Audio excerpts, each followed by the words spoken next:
എല്ലാ വഴികളും അടഞ്ഞു.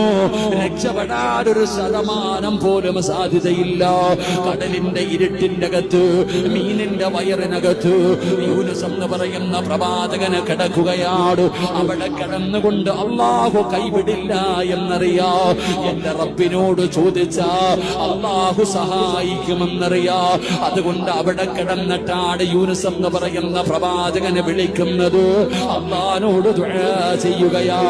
എന്റെ പ്രിയപ്പെട്ടവര്, അല്ലാഹ് തന്നെ പറയുകയാ, ലലബിസ ഫീ ബത്നിഹി ഇലാ യൗമി യുബഅസൂ. യൂനുസങ്ങാടം അങ്ങനെ ദുആ ചെയ്തില്ലായിരുന്നെങ്കിൽ ഖിയാമത്ത് നാൾ വരെ ആ മീനിന്റെ വയറിനകത്ത് കിടക്കേണ്ടി വരുമായിരുന്നു. പടച്ചവനെ, ആഴ്ചകൾ കഴിഞ്ഞപ്പോ ഒരു പോറല് പോലുമില്ലാതെ ആ മീൻ തന്നെ യൂനുസ് നബിയെ കരയിലേക്ക് കൊണ്ടുവന്ന് കൊടുത്തു എന്ന് ഖുർആൻ പറയുമ്പോ ഇതിനാണ് ദുആ എന്ന് പറയുന്നത്.